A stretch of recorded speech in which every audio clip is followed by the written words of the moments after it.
Yo guys, Jonathan here, and this is my review of the iPhone 11 Pro Max.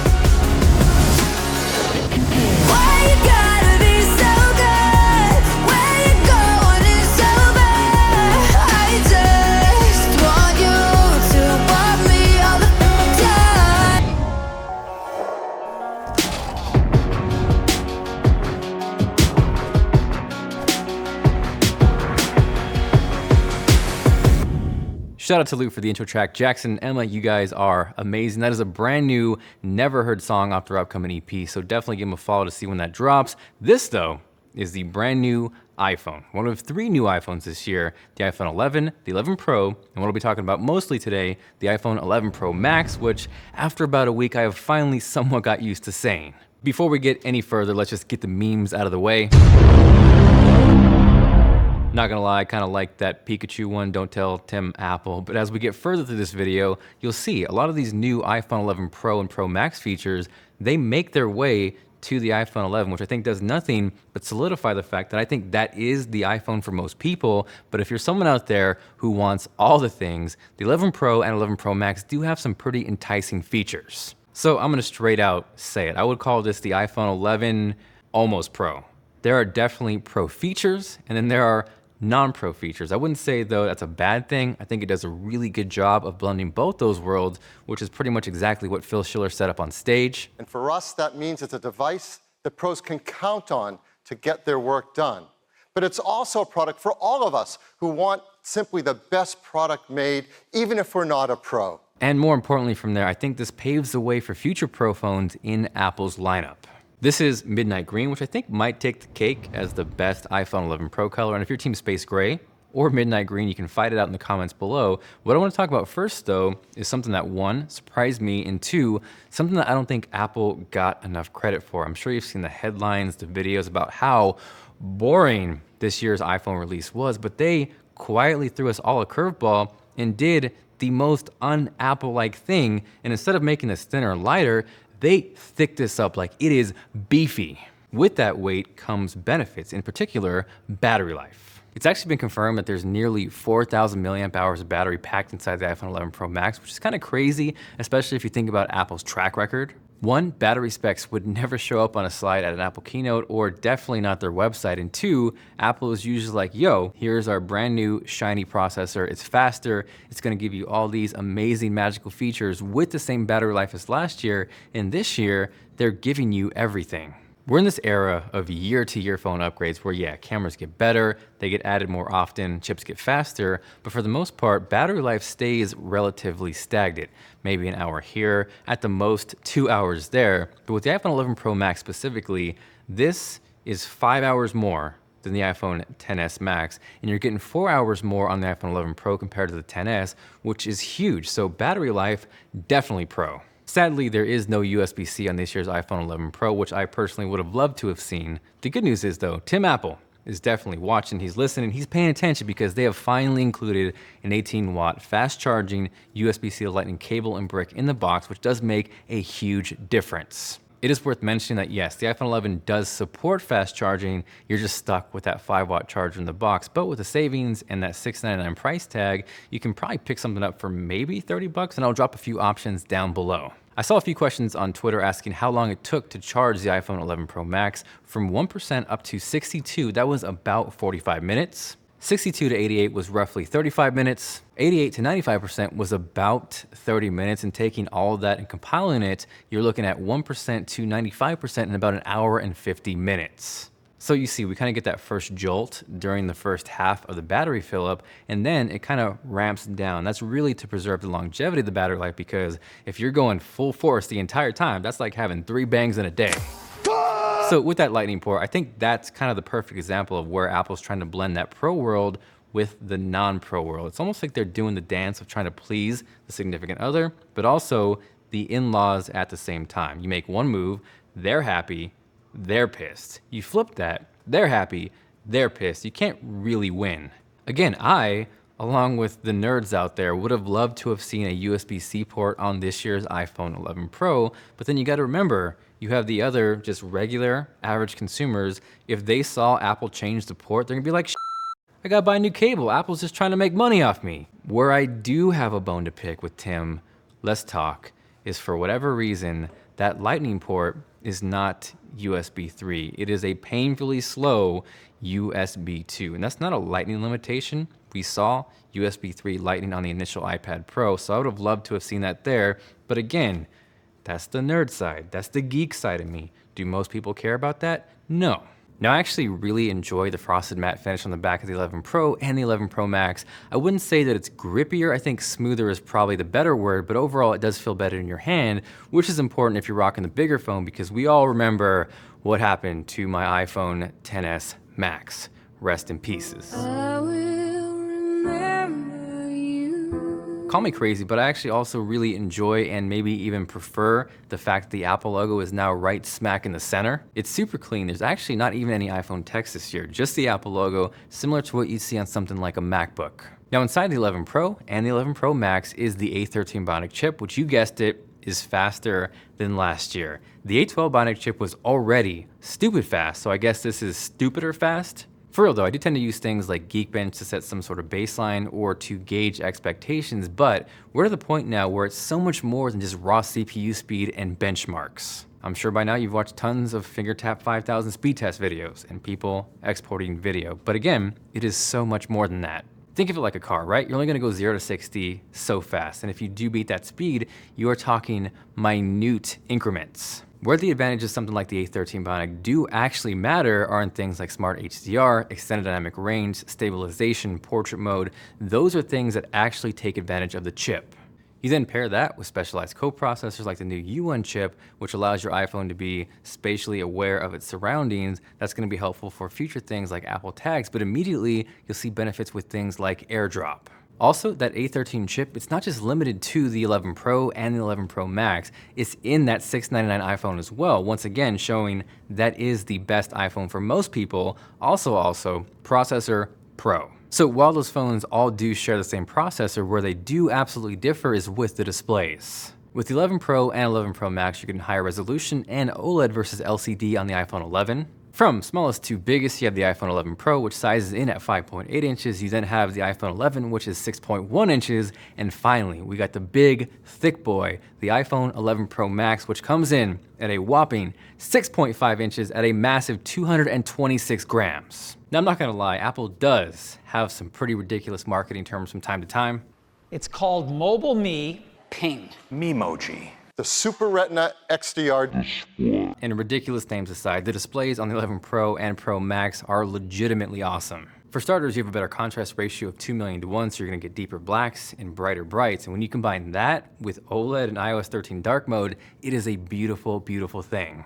It's also brighter in every possible way. One, there is a sustained output of 800 nits, and that's something you'll notice in day-to-day tasks like messages, Safari, Spotify, but where it takes a piece from the Pro Display XDR is there's actually a sustained output of 1200 nits that will kick in when you're watching things in HDR10 and Dolby Vision.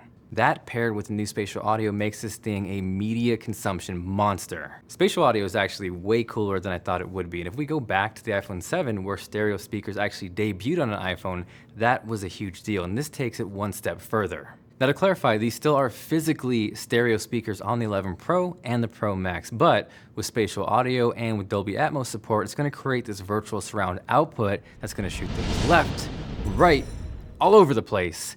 It is kind of crazy. You combine that with a P3 color gamut, True Tone, it is just a really enjoyable experience. And conversely, maybe you're not someone who needs to watch HDR10 or Dolby Vision content on your phone. You're gonna leave that to the big screen. That's a huge reason to check out the iPhone 11, but either way, the display is absolutely pro. Now, as great as those displays are, one thing Apple killed off this year with the 11 Pro and the Pro Max is 3D touch. For me, because I'm coming from an iPhone XR, I could absolutely care less, and on top of that, Apple is replacing that with haptic touch, but I wanted to give you some insight from someone who absolutely loves 3D touch. Say hello to Travis. 3D touch, I always use the trackpad to highlight text and rearrange text, especially in like pages or notes documents, and it saves a ton of time.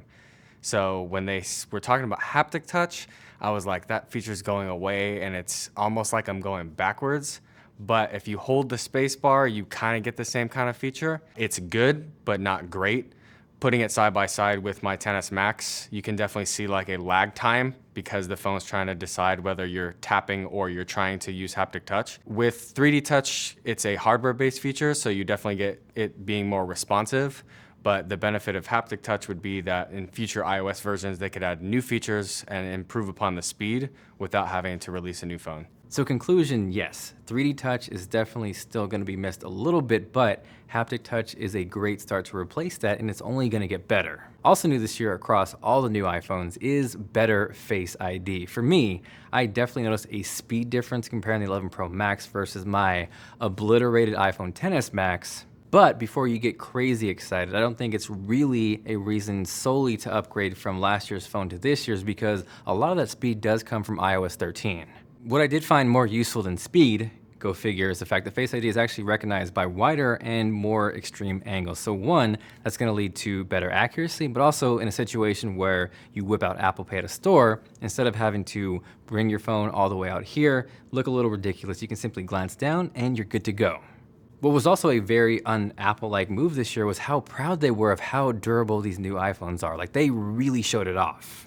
I, of course, am not tech racks, but the good news is I definitely do drop phones, so we'll have to see if that holds up. But on top of that, there is also better water resistance. It's rated at 4 meters deep for 30 minutes, so you're getting double the depth this year, and in theory, you could drop this at the bottom of a pool and make it out alive.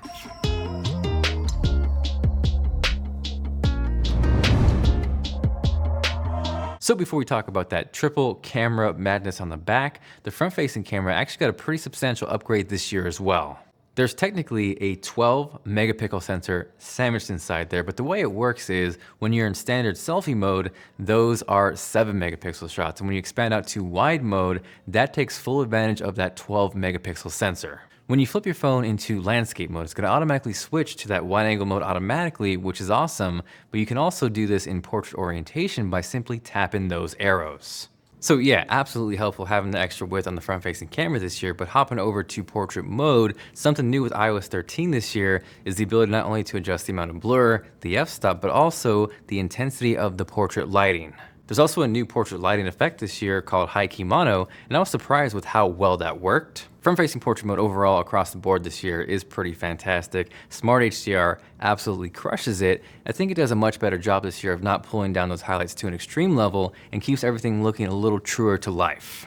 Clearly, you guys did not listen to me in my last video. There were so many Slowfie comments, and while I refuse to embrace that term, what's new this year is slow motion video on the front-facing camera, 120 frames per second at 1080p.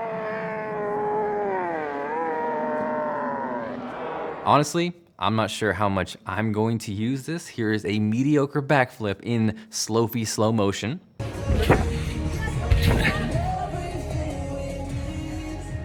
It was cool hanging with Loot and seeing them put it to good use. Like, I could see it being useful for social or for stories, but what surprised me most was how well the footage hung up in a relatively low-lit situation. It's not mind-blowing footage, like you can absolutely see noise, but usually with slow motion video, when you increase frames per second, you also increase the shutter speed, which effectively cuts the light. So I was surprised with how well it held up.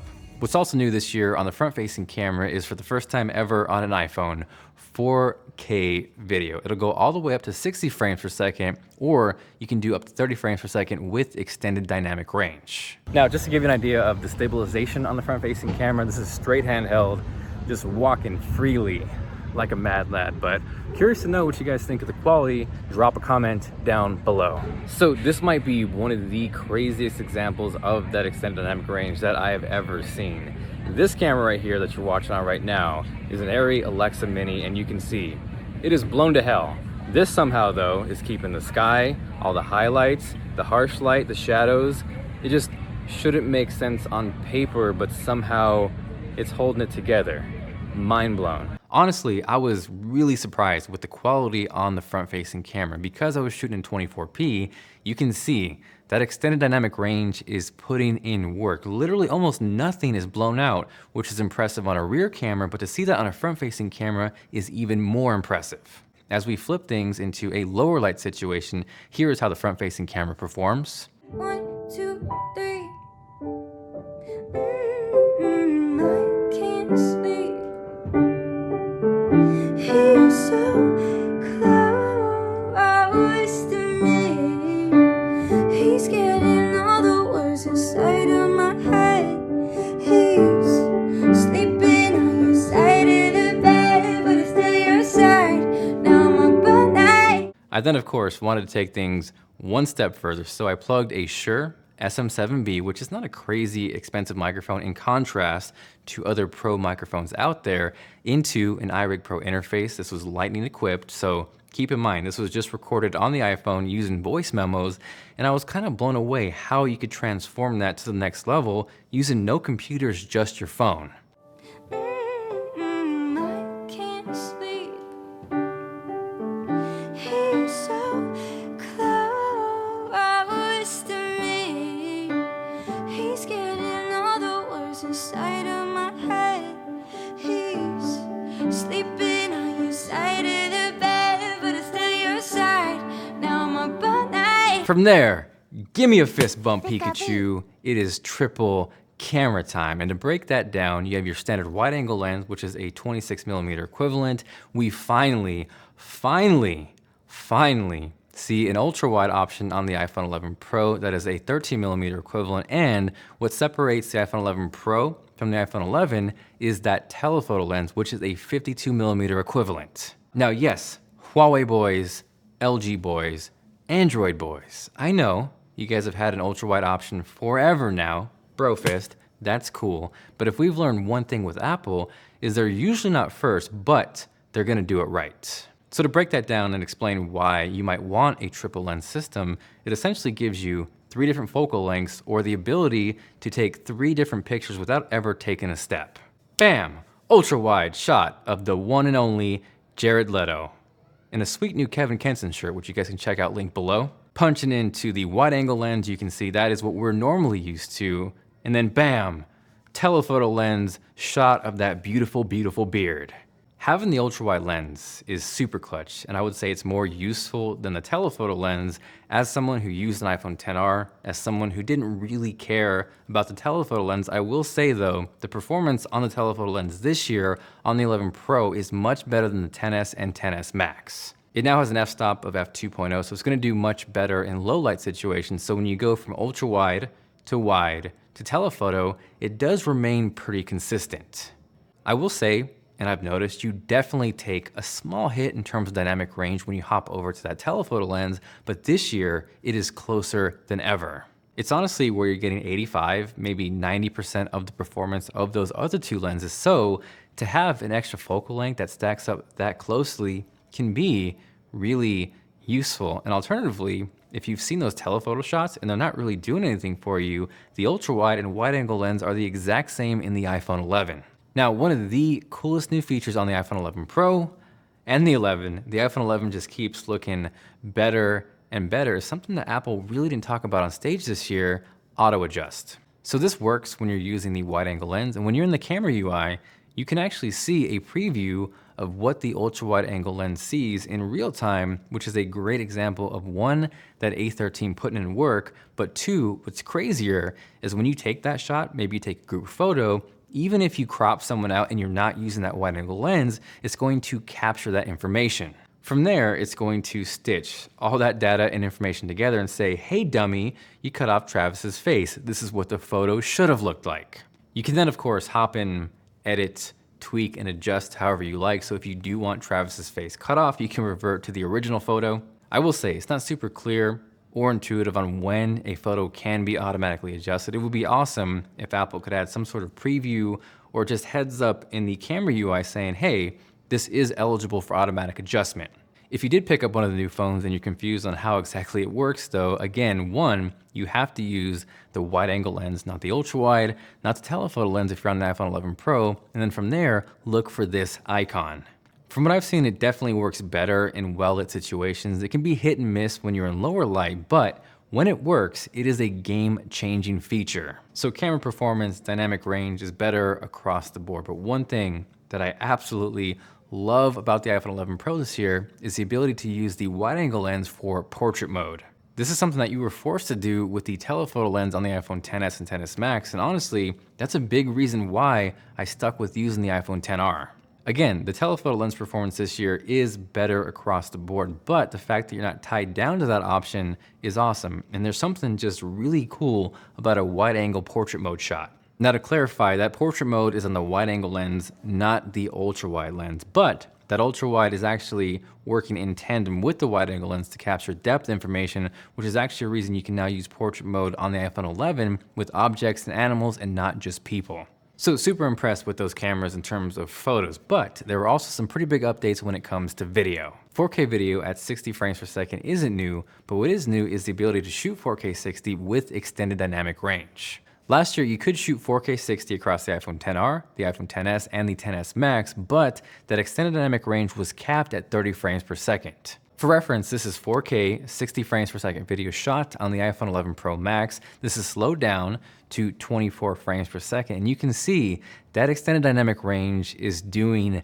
magic. If you shoot video or photo, the way it's handling those highlights is ridiculous. For contrast, here's the iPhone XR, 4K 60, slowed down to 24, and the difference is huge. The sun is destroying those highlights, and this is an example of the A13 again, putting in work. It is not just limited to benchmarks. So this is the rear-facing camera, this is the wide-angle lens. We're gonna pull back to that ultra-wide, so it's nice having that extra focal length, and you can see that extended dynamic range should be kicking in, keeping that sky looking super pretty. Now in terms of video stabilization with the wide and telephoto lens, you have both OIS, which is hardware-based stabilization, and what Apple likes to call cinematic video stabilization, which is a fancy word for software stabilization, but the end result is mind-blowing. This shot here looks like it was shot on a freaking gimbal. There's technically no OIS on that ultra-wide angle lens, but it's so wide that I don't think it really matters, and I think these shots speak for themselves.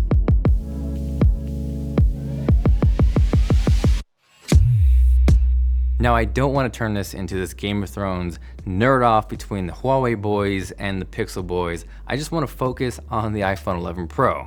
I have repeatedly said this, Apple will take their time until they feel something's right, and night mode on the iPhone 11 Pro is absolutely right. Right off the bat, what's really impressive is it automatically engages once it knows there's not enough light. You don't have to switch any modes. When you're handheld, you're gonna get about a 2 to 3 second shutter speed, so you're gonna wanna stay relatively still, but you're not gonna have to be a freeze frame. Some of the shots I got are super impressive, and I think Apple's goal here is to keep it true to life, but I did get some pretty extreme ones as well. What's even cooler though, this is almost like a smart night mode, is when the iPhone knows it's stable and steady, so if you're using a tripod, you have the ability to get even longer exposure times. I was actually able to get a shutter speed of up to 30 seconds, so the end result is something straight out of Malcolm in the Middle. Overall though, night mode on the iPhone 11 Pro, the Pro Max, and you guessed it, the iPhone 11 nails it. So the camera is without question pro, and overall I would say there are more pro features than non-pro features. End result though is a really complete, impressive package, and like I said, the iPhone 11 Pro is almost pro, and I mean that in the best possible way.